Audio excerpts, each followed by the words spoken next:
Hey, how's it going? Oh, only a small throat clearing this time. Please look at my signs. So, I was watching a lot of sort of spiritual things yesterday, and I have been, if you've been watching, I've been talking about a lot of, I guess it's religious stuff, if I'm going to define it, but it's not like spirituality doesn't enter in there.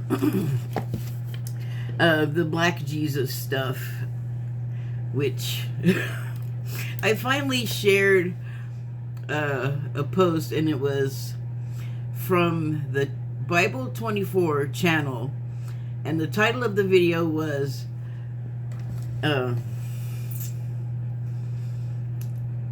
The Secret. I can't remember the name of it, but I'm just gonna try and sort of say it. The secret that the church has kept from you about Black Jesus because he was black, or something like that. Hold on, let me see if I can find it in my history here.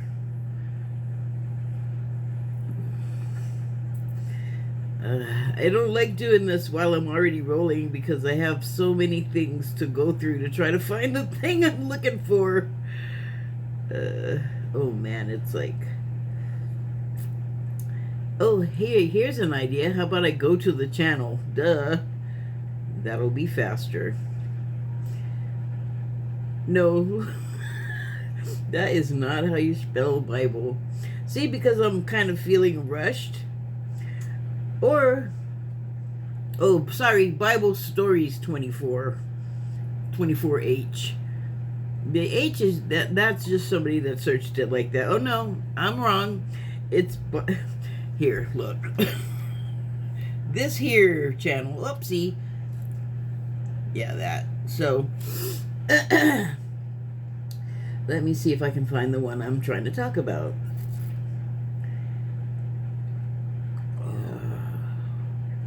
And this, I don't know how many people run this channel. There's different voices, and I'm not sure, like, seems like everybody's just using AI. Although I don't think this one is, now that I think of it, because you don't hear those AI mispronunciations and misspellings and all of those things. I'm like, why are the computers that are supposed to be so smart unable to frickin' spell? Oh, sorry. It's all going dark. So anyway, the video is called, This is Why the Church Erased Black Jesus from the Bible. Oh, sorry. That's not even the one. That is the one that focuses on the American situation. Oh, come on.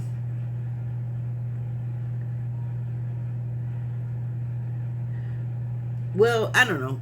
Go to the channel if you are interested in having your thoughts provoked. Because it's not like turning on the Hour of Power. This one is questioning stuff, and it focuses not only on this, but it has a lot lately, so I feel like there must be some pertinent stuff in the Ethiopian Bible that pertains to the current now.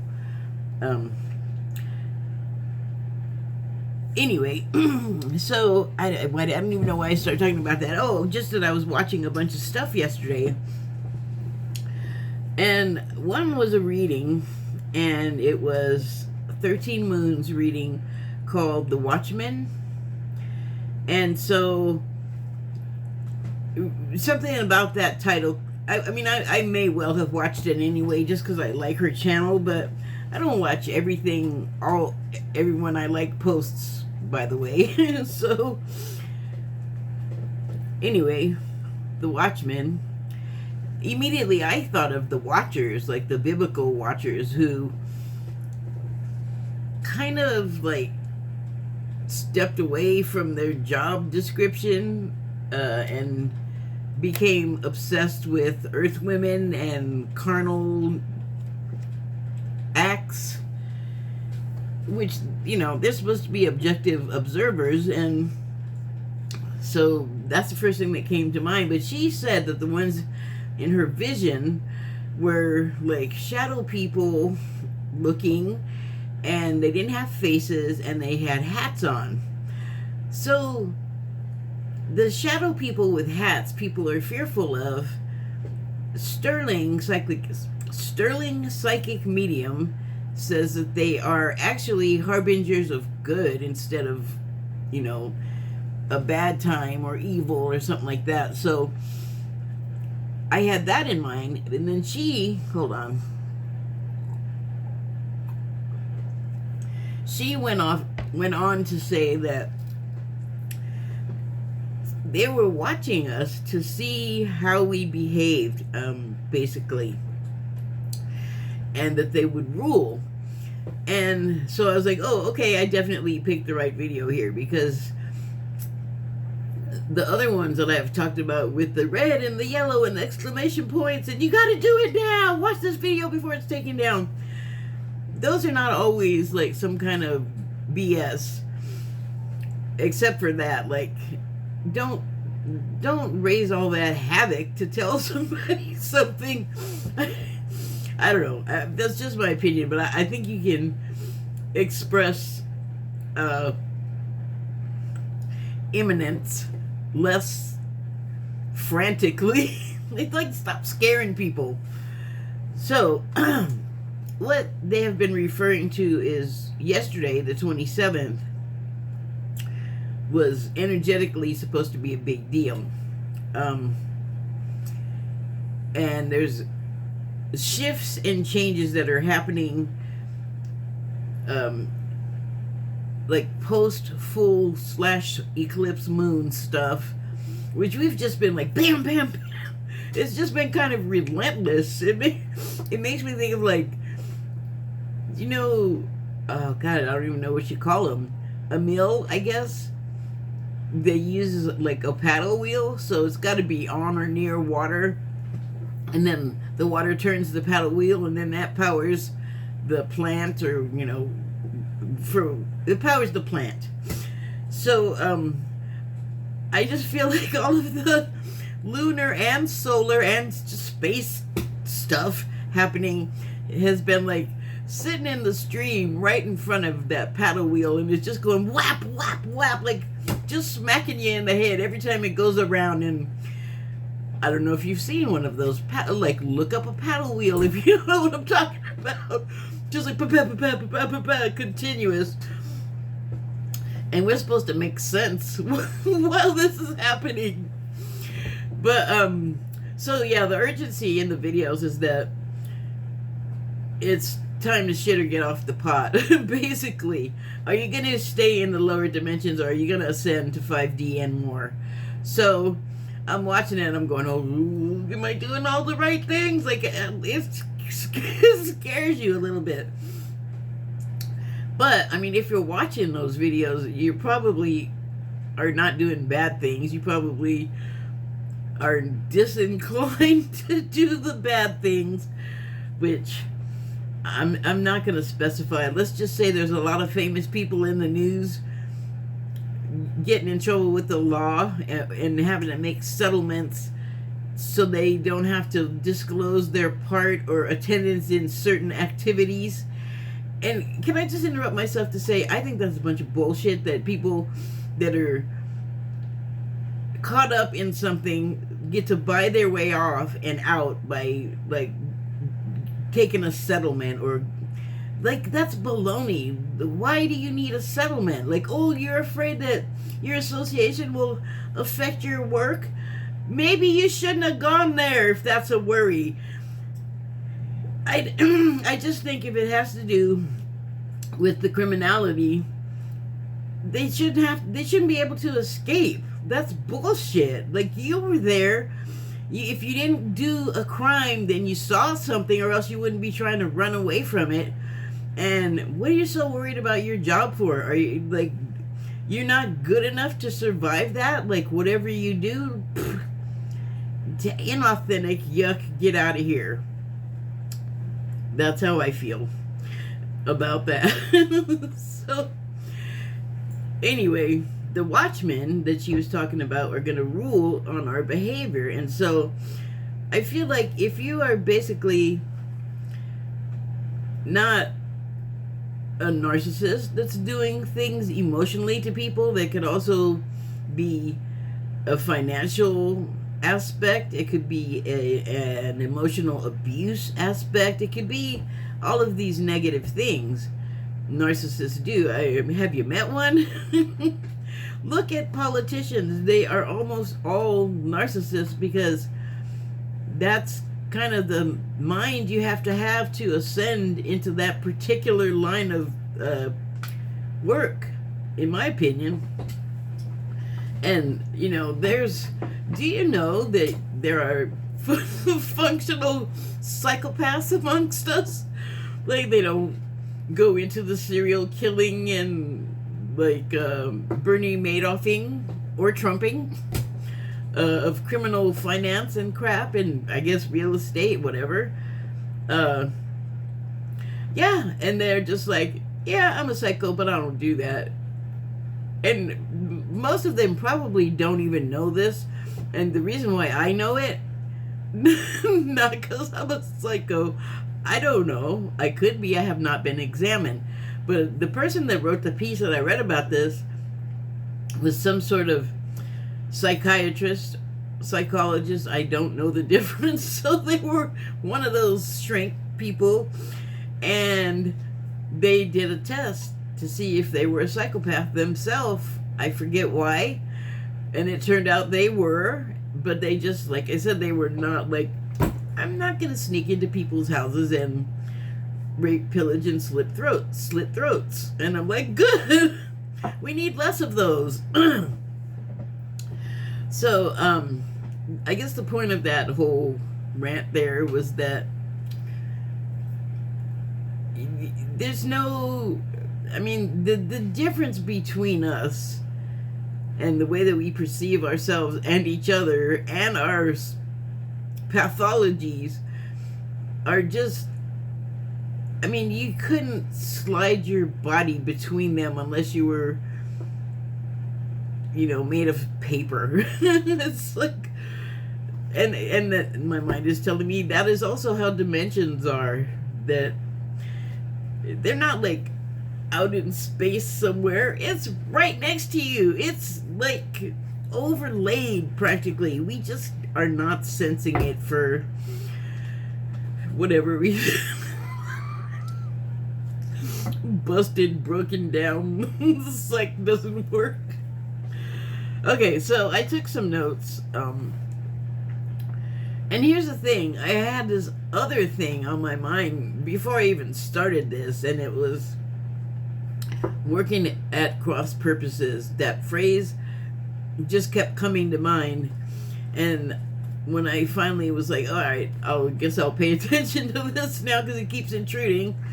And then came in matters of the heart and business. So working at cross purposes in matters of the heart and business. I feel like that's a warning to just pay attention and I don't know, I think lower your expectations. Like, don't put so much emphasis, like, don't become too attached emotionally to things to where it malfunctions you, like it messes with your normal functionality. You know, I mean, and that seems like pretty normal and good advice. But here's the scenario that I was thinking of. It's like two people or two groups or a group and a person partner up. Actually, here, let me read what I wrote because this is the coherent part. Working at cross purposes is when either party, sharing in all honesty to what ends they intend in a situation in which they are teamed up in some way with another. Oh man, this is a run-on sentence. Sorry, it's just notes. When they so let me try that again. Working at cross purposes is either when a party sharing in all honesty to what ends they intend in a situation, period, in which they are teamed up in some way with another individual in some cases, but not this one. We could be talking about groups or individuals versus groups, any combination of those. Point is, are we getting or giving the full story to our cooperatives, our partners? The full story to our, we will at some unknown inconvenient time, will we at some unknown inconvenient juncture that roles and motives have been misrepresented. So, say you have a partner in whatever numeration, and the partnership began with a, I guess, promise will work to do certain things to achieve an end. So maybe one partner has a specialty, and the same can be said of the other, and you work out a plan to figure out like who does what to achieve what you both want, what you say you both want. But speaking of narcissists, you can get involved in a plan where you're working in good faith and doing the things that you said you were going to do for the reasons you said you were going to do it. Come to find out, your partner is taking advantage of this and not holding up their end for some dishonest reason. And I'll just simplify it by saying that their true end is to have you do like a bunch of the other work, and then to like usurp you in the partnership and take away your work and your profit, your abundance, your victory, your whatever it is that you were trying to achieve. And maybe the in good faith person, it wasn't just about something they wanted personally for themselves.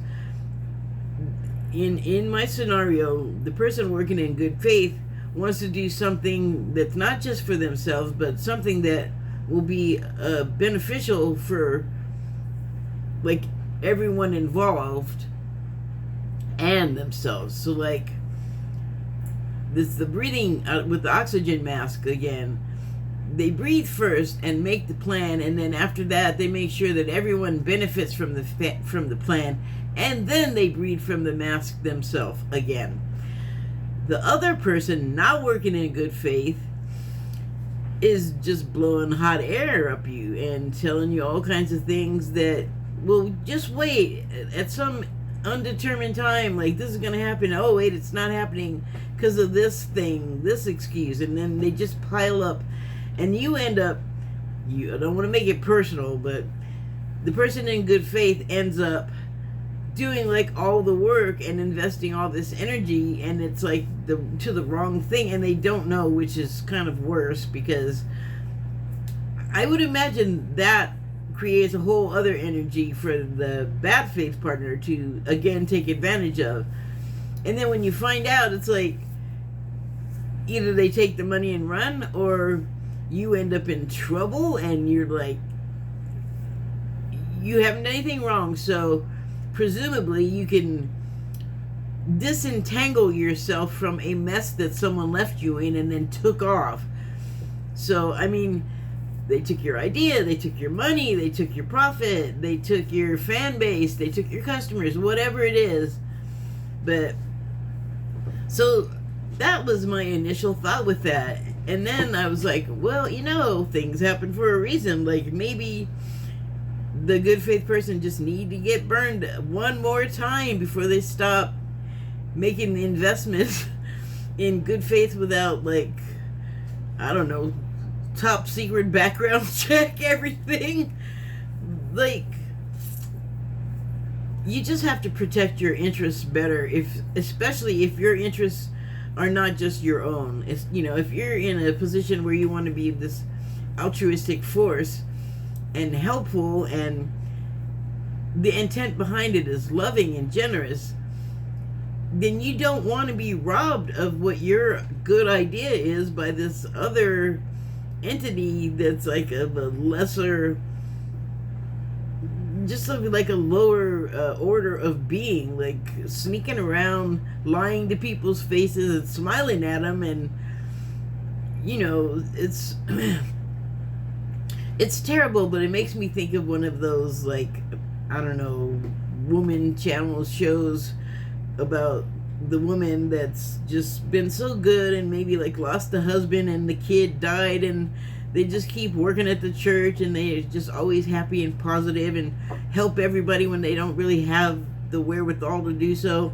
And then some narcissist comes along and they like look right and say all the right things.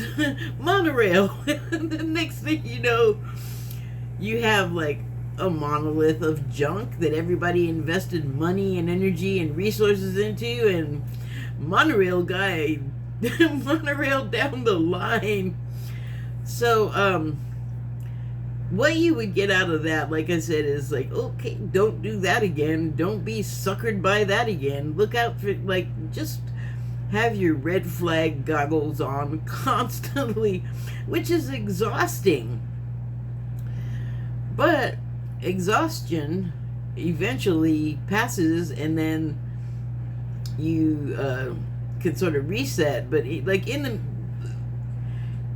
I'm just saying, like, after a while, what seems so horrible and really effed up, you begin to see, like, not only like the things that you missed that allowed it to happen, that are going to help you be advised in order to not have the same thing happen again. That's a good thing. And other things, like, I don't want to get too deep into something that's not even real, but you could get other benefits from it. Like, you just learn your own emotional sort of boundaries and I don't know, increments of measurement. Like, just how far are you gonna let it go? Or you just you track it, and you I don't know, it provides like I can't think of the word, when you take something apart and then you have a map to put it back together. What is the word? Well, I'm gonna have to go with blueprint. The blueprint is not the word, but they're similar. So I guess it gives you an opportunity to deconstruct the whole incident, your part, everyone's part, how it affected even the people not involved in the partnership, because, like I said at the beginning, it's intended to be helpful for, like, everyone, not just one person to take all the good stuff and run, and not even be around to deal with the consequences, but you leave the other person in. And the good faith person is not going to run off, because they want to say, look, I know what you think happened, I know what it looks like, but here's what actually happened. And then, because they acted in good faith, they can extricate themselves. But there's got to be a lesson there that they had to go through that kind of thing. And then, as far as the other person is concerned, I'm going to just presume that it can work both ways. But since I don't, live in that energy, it's kind of hard for me to figure out, what kind of good did the lousy person get out of it. The only thing I can really say about that is that eventually, if you keep doing a crime, you're gonna get caught. You're just gonna run out of chances. And if you get hit by a train before the police catch you, that's just another way of getting caught. If the police can't catch up with you, and you're running away from something that you should have done in the first place, and maybe you deserved a train to run you over. I don't know, I'm just wool gathering. But anyway,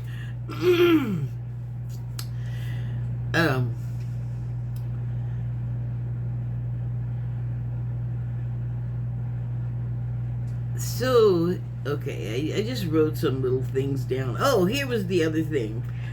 So, there used to be a saying when I was young, and I don't even know where, I actually need to look it up. But the saying was, stop the world, I want to get off. And I thought of that, and I was like, why the hell did I think of that? That's like from the 1960s and 70s. What the heck? And then right behind that came in, that time is over. The stop the world, I want to get off time is over. That time is over. Okay?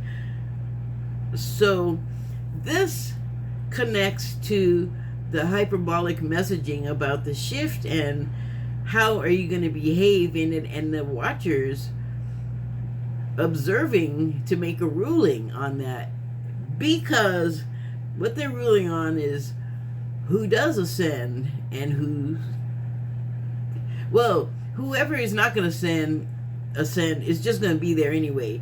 Who is going to ascend, that is like the focal point here, because if you don't have your stuff together with your attitude and behavior toward others, mainly because that's what all crime boils down to pretty much, is something somebody else did to somebody else, or something someone did to someone else. So stop the world, I want to get off, if I understand it correctly, means that things are happening too fast, you're dizzied by the way things are changing so quickly that you can't recognize stuff, you don't know how to fit in. And so the world is not going to stop anymore and let you get off. You either have to figure out how to deal with the speeding changes, and the best way to get through a change that you're not understanding, that's happening really too quick for you to do anything about, but let it happen, allow it to happen, because when you resist, that's when it gets painful for you. And when I say you, I mean you, me, I, and like everybody. That's why the saying go with the flow exists. There's not a saying that says go against the flow. Nobody, that's not good advice. Nobody wants to do that. But fear of change, for instance, will prevent us from relaxing into allowing the change to happen. So here's the new vision of you can't stop the world and get off, because if you want to do that, it obviously is a metaphor, but if it were real, think about the Earth, okay? It's already moving in space at a high rate of speed. I think it's like a 7, well, I don't know, like a K situation, like a 50K or 100,000 K miles an hour. I don't know. It's super fast. That's just it moving in the galaxy. You know what else? It's also fucking rotating. It just, okay, mate, just even thinking about it made my stomach do a little spin, a little flip. Like, you know when you're on the road and you go over a hill and unexpectedly, when the car goes up and then comes back down, it takes a minute for your stomach to come back down and come back to you in the car? It's like that, except way the frick faster. And so try and step off of that. I'd like to see that. But here's the part of the metaphor, though. It's either like you mentally get with it and stay on the world, or you like can't handle it anymore and you give up and you end things.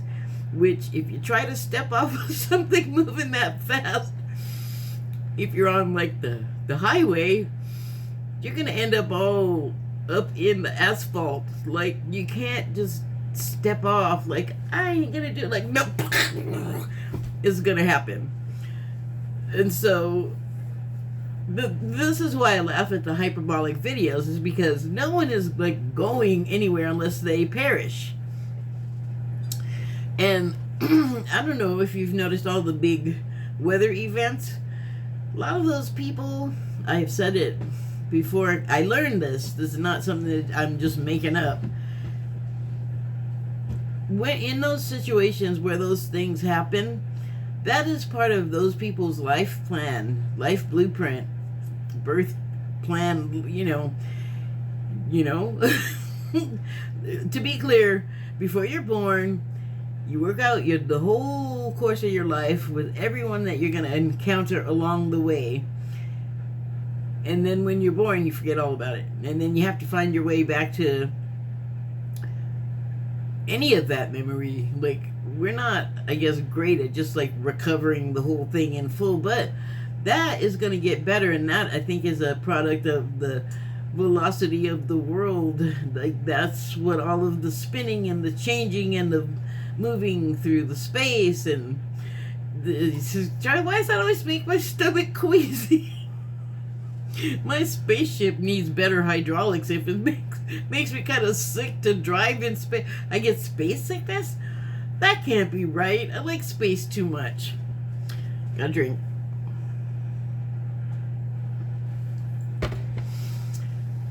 So, that's it, I guess. I think I said all the things. I feel like it's thought-worthy. Especially the world thing, the spinning world thing. You know what? Let me just see right now. What does it talk about?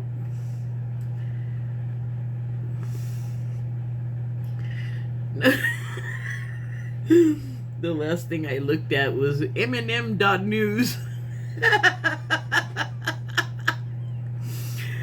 I don't know why that's so funny to me. I mean, I genuinely went there because I wanted to know something. I am. Why this shit can't... Are you gonna just let me Google? No. I gotta get rid of all of that. Alright.